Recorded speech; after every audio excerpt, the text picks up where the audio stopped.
Eta, bueno, ume arrazalizatuak eskolan egoera arrazista asko bizi izan ditut.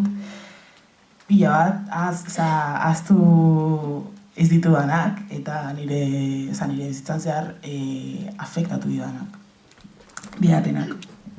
Azkenean, komentario arrazista asko jasotzen ditut, jaso ditut nire bizitzan zehar, ikastolan, eskolan, ez dakit tximinoaren gauzaitea edo Godzilla hitzea horrelako gauzak. Ez dakit, zuk irakasle dakizun ala ez, baina azkenean ez dakidea protokoloren bat dagoen ala ez, horren aurka, eta gainera kasu guztietan nire irakasleak ez du ezer egin, ez duten ezer egin, naiz eta nirekin super onak eta super pro anitza eta horrelako gauzak, baina gero ume batekin arrazistak badira beste umeok edo guraso ez dute ezer egiten. Ez dakitea protokoloren bat dagoen ala ez, baina... Bullying protokolo badago, baina oso orokorra da, hor sartzen da bullying, bueno, ez dakizela esan, alderdi desberdinak baina ez dago, ez nik uste dutela espezifikoa beharko sana, ez.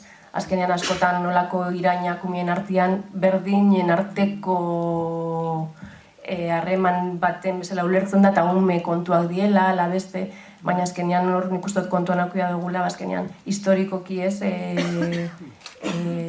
komunitate beltzak ez, Afrikak, ero Amerikak inkluso jaso da ben jasarpena ez, eta horreranak azkenean nahiz eta umiak hemen jaio hemen hasi, hori hor dago eta hori jasatzen da bez, eta gero be inkluso eskoletan Afrikako ikuspegi ematen dan, inkluso erabiltzen den materialetan eta beti migrazioa pobreziarekin beste, beti dare aurreritzi asko hor indarean darela. Orduan ez da bi aur berdinkien arteko azarre bat, ez. Hor beste umiak beste karga badauka eta hor esku hartzea izan behar da beste mota batekoa dudagabe. Azkenean txikinei estereotipoak eta aurreritziak asko afektatzen diete. Eta superkaltegarriak dira beraien garapen psikologikorako. Azkenean horrelako gauzak esan dudan bezala, horrelako gauzak eta komentariak ume txiki bat bezala, eta zuk gestionatu behar duzu, zuk jazartu behar dituzu, eta zuk gero, familia baldin badaukazu, eta zuren familia, azkenean hor babesa aurkitzen duzu, eta ez arain bakarrik sentitzen, baina gero eskolan, eta suposatzen da eskola espazio seguru bat izan behar dela ume txikientzat, eta pertsona arrazializatuak bizitzen dugun esperientzia ez da esperientzia segurua. Azkenean ikastola gure trauma asko erakartzen dizkigu eta ume txikiak ere babestu behar ditugu. Azkenean badaude ume txikien inguruen babes asko eta ez da bakarrik sozialki, ere legeak badaude, baina azkenean hasten gara ume txikiak arrazializatuak ere bere lekua merezi dutela eta babesa ere merezi dugula. Eta lanketa ez, gogorra da gure seme-alabei kontzientzia hori zorraraztea ez, ero prestatzea bizi diren gizarte honetan estrategiak ero garatzeko ez, guk bideo hauek beraiekin batera sortu ditugu, eta asko itxen dugu beraiekin berbain, egoera ezberdinak azaldu, eta gogorra da, eta bazkenean ama bezala beste min batetik ero ez lantzen duzu hau dana, baina eske beharrezkoa da ez, gu bestean egon ginen Umealaiako zineforum baten ez, eta komentatzen eban ez, ama txurixok ez, ero aita, konstiente izan behar gara gure seme arrazalizatuak biziko da benaz, ez? Gogorra da, baina ezin dugu pentsa gure zuritasunak txuritzen dituenik. Eta nahiz da herri txiki baten bizi eta egisa da esperientzia positiboak bizi ditugula gure egunerokoan, ez? Eta erak herritar bat gehiago sentitzen dian eta hori, baina hortik urtetzen dian momentuan bestien begiradia desberdina da, ez? Eta horri aurrin bihotze, lehenago laberandua, orduan gogorra izan arren, nik uste dute guraso txuri bezala baukula gure lana ez. Bai, adibidez, Amerikan, edo estatu batuetan, ume arrazalizatuen amak, badago esaltzen da momentu bat, beraien seme-alabeekin hitz egin behar dutela, en plan de, ume arrazalizatua zara, kontuz, poliziarekin, kontuz, jendearekin, eta nire ustez, esperientza super gogorra izan behar da, azkenean zure seme-alaba nahi dutenean, hila dute. Gogorra da, baina egia da, bakarrik beltza izateagatik edo arrazalizatua izateagatik. Eta hori imaginatzen dut, azuk ama bezala, esperientza super gogorra. Beti alerta puntu bat bezala garez, bestean zebilen horre antzerki bateko gidoiakin bueltaka, eta ez dakiz entzuna de repente, Kuba, que bonitaku, a ver, ekarri, gidoi hori, a ver, ze antzerkin biozuezuek. Eta ez ama, bera behauka horiko. Ez, hemen ez dago arrasakeririk, ama, portua da, eta turista batzu gabiz maletakin bueltaka, eta bestetan, ja, bueno, venga, bale. Baina hori, beti zare pixkatxo bat, hori, aktibauta zela, eta fokua garrita, eta beldur horrekin, ez? Azkenean.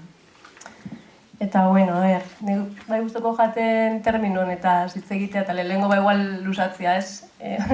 Oinarte, lau bideo ezberdin ikusi ditugu, ez? Eta, bueno, igual zuetako baten barruko hotxak esango zen, baina hori arrasakeria da, hori nik ez dut hain grabe ikusten, ez? Jati iruditzen den besterako, Bai, hori da beti Senegaletik honea etortzen dugunean beti lehenengo galdera, ez? Ze Senegalek eta el país de la tranga, eskubide, herrialde eskubide handia dakana.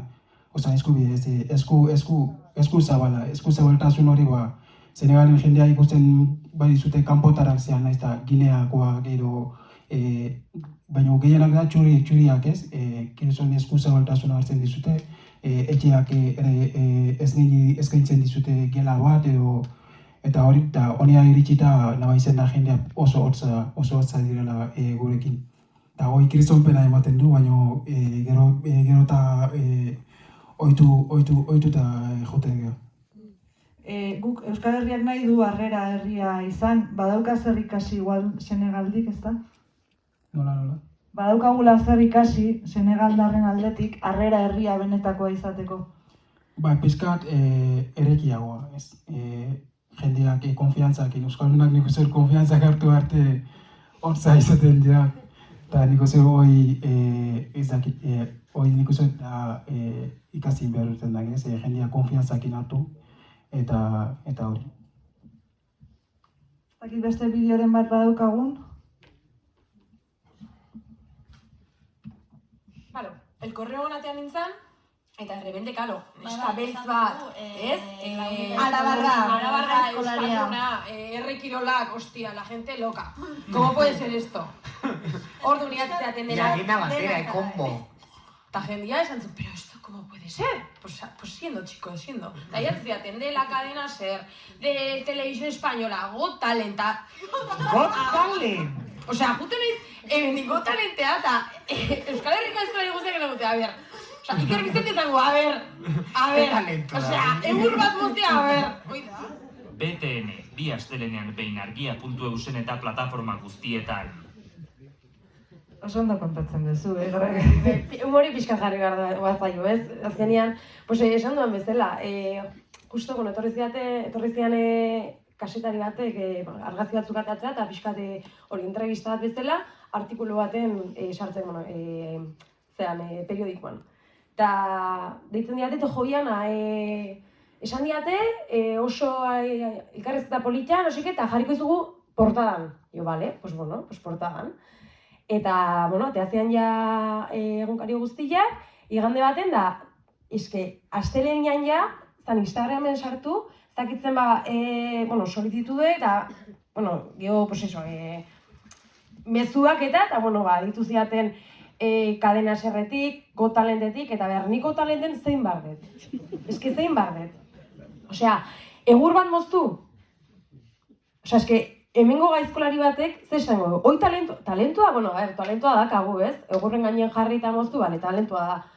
Meritua dakau, bale, bai. Baina eske hoi, zeatik anosa, eta azkenean, jo, pentsatzen esan, eske, hoi da, beltza naizelako, euskalduna, ez? Eta azkenean, txarrera hartu nun, porque izan zan, jo, oin arte hemen egon naiz, eta ez diazute kaso egin, eta guain, elkorreno ateatzatik, derrepente nahi zute telebista guztitan, irrati guztitan egotia. Pues ez, esan nien ez, noski. Eta azkenean, hori, hori izan zen, ere momentu, hola, impactantea bezala, ez? Esan du, zein bar da, ez? Eske da, como, pena mantean, porque azkenean esaten, holako egoerak bizitzea, lotxagarria da.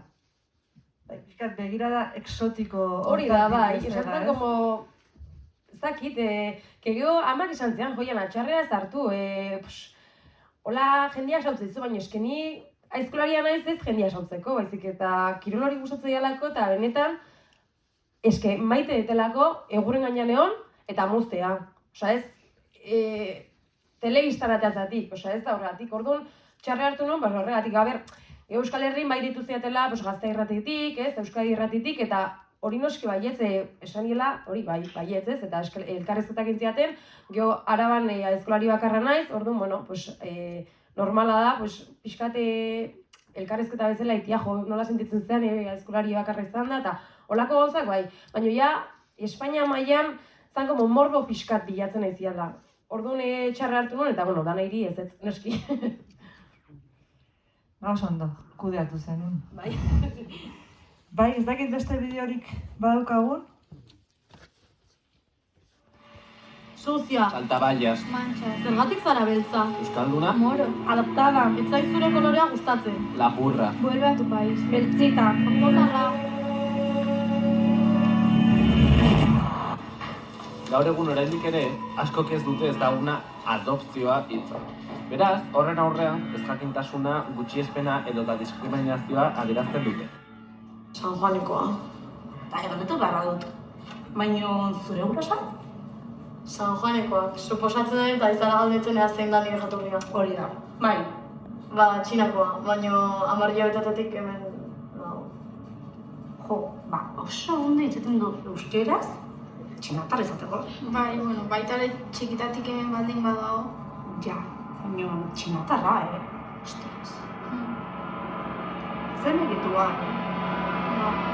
Egoera askotan, arrazakeria horrek ez du intentzio negatiborik izaten, baina beti deserosotasuna, justifikatzeko beharra, nekea dakar. Zein beharra dugu hori pairatzeko. Naiz eta nahi ez izan, egoera horiek dira gurekin eramaten ditugun etiketak. Atzereta da, ez da.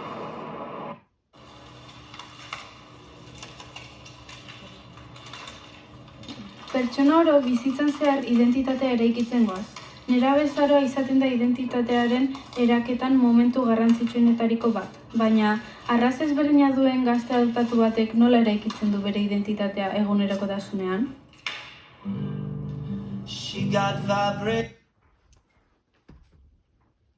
Bueno, Amane, esana dago ez, baina zenbat etiketa, zenbat pixu gainean ume adoptatuek daukatena.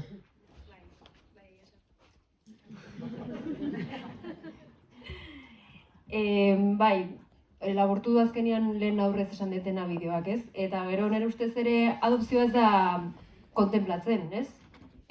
Zu kaletik ez ezagun batek topatzen zaitunean, ez dute pentsatzen adoptatua zehala, pentsatzen dute zure gurasoak, nire kasuan, txinatarrak izango diala, eta ez? Eta orduan, iruditzen zait, arraza bakoitzarekin dagoela iruditeri bat eraikita, ezta? Txinatarren kasuan, pentsatuko dute etorri diala Txinatik, daukatela bazar bat, eta, ez? Pixkat horrela. Orduan, ere esan nahiko nuke ere, arraza bakoitza ere ez dela berdina, hau da, ez da berdina txinatarra izatea, ez da berdina beltza izatea, ez da berdina injitua izatea, osea, azkenean, konotazio desberdina daukala. Eta bai, nire ustez tabua dago gaiaren inguruan, adopzioaren inguruan, askotan hartzen gaituzterako, ez dakit, historia kontatzen dezunean, jende asko, ez, emozionatu edo bai, sensible jartzen da, ez? Eta batzutan galderak egiteko beldurra ere sentitu izan dut, jendeak pentsatzen duelako mindu egingo zaitula, edo, ez? Eta hori, adopzioa ere pixkat ikusten dela, salvazioa izango balitz bezala. Eta niri pasatu izan zaidana da, identitatea eraikitzen horrei begira, esan deten bezala, nahi tokatu zitzaidan, 18 urte euzkanean, arrazakeria jasatea, batez ere. Orduan, hor hasten zea galdera pila bat egiten, ez? Zergatik kuestionatzen diate neri, eta zergatik berari ez diote kuestionatzen, ez? Eta neri beti kuestionatu, eta nionungoa, baina benetan, eta orduan zu hasten zea, jo nere jatorria, ez dakiz zer, orduan, igual landuta edo landu gabe, edo hor landu nahi ezen ditun gauza batzuk, jendea komentarioak egiten dizkizunean, sentitzen zea, galdera horiek erantzuteko beharrarekin, bai zure barruarekin eta bai kanpokoekin. Mamu guztiak pizte zaizkizula, ez? Beste galderetatik. Eskola komentatu duzu, adibidez lehen Itziarrek esan du, ez? Eskoletan zenbat lan da hon egiteko. Haurra adoptatuen kasuen, gaia nola tratatzen da? Bueno, eskola guztiak ez dira berdina, baina nola sentitu zehazu hezkuntza sisteman? Nire esperientziatik, ni esango nuke gai desberdinekin, arrazakeriarekin dela edo dela feminismoarekin edo egiten diala egun eta asteak, ez? Aste kulturala edo arrazakeriaren aurkako eguna edo ez ospatzen diala. Egia da horrek balio positiboa daukala, ikusgarritasuna ematen dio gaiari, baina nire ustez eta nire eskolan nire ustez funtzionatu duena, ez dakit beraiek egin duten, baina bueno, nire inguruak eta eraman duen joera izan da, era natural batean eramatea. Azkenean, era natural batean eraman da, lortzen duzu, azkenean ni bai, amane naiz, adoptatua naiz, baina ez naiz adoptatua bakarrik. Adoptatua izatez gain, beste gauza gehiago naiz, ez? Orduan, inklusio oso hori lortzera bidean, nire ustez, naturaltasun hori oso garrantzitsua da. Azkenean nik naturaltzat hartzen baldin badet, nire familia besteekiko igual desberdina dela, esango nuke familia bakoitzak ere badaukala berezitasuna, ez? Eta nire da berezitasun horietako beste bat. Nik naturalizatuta baldin badaukat, inguruak ere naturalizatuta eramango lukela uste dut, baina hala ere iruditzen zait gaia ere zuzenean landu behar da zerbait dela. Ez hainbeste egun eta zea konkretuekin, baina bai igual, zuzen dezun bezala, kurrikulumen ere lekua izan beharko luken gai bat izan beharko litzateke, baina bai iruditzen zait transbertsala izan behar dula.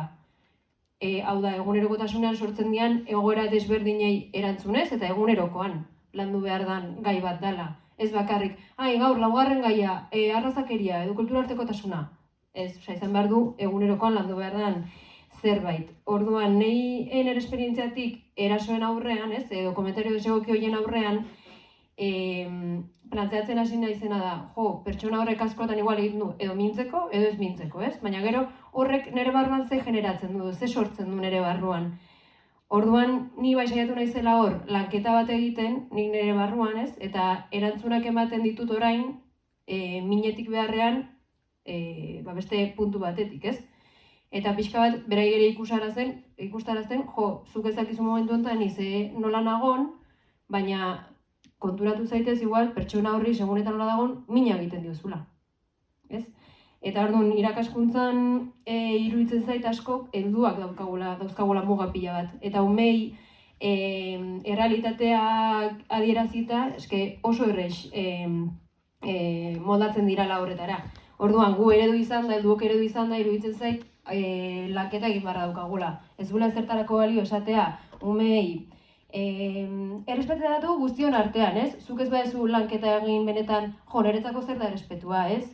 Nire jarrerak errespetuzkoak dira, ez? Orduan, umei eskatzen dugu bezala, guk ere egin dezagun hausnarketa horren inguruan. Eta adibide zehatz bat kontatzeagatik, niri askotan, igual irakasle bezala ez, ordezkoa naiz eta guten ez eskola ezberdinetara, eta beti da kuriosia dugu. Eta eta euskaraz eta ez, eta badakit kuriosia ez esaten dutera, eta nahi bezuten momentu da denean, kontatuko dizuen dira historia. Eta kontatzen dien dira historia lasai asko, eta gero hori ez da hor gelditzen, gero hasten da bezat, nire lehengusina ere, ez dakiz zer, eta gero hor lantzen dut familia ereduen gaia, ez, eta batzuk, nire gurasoak bananduta daude, nire, ez, pixka bat, hortik, orduan naturalizatze horretan, iruditzen zait egunerokoan, badaukagula zer egina, kurrikulumean sartzeaz gain.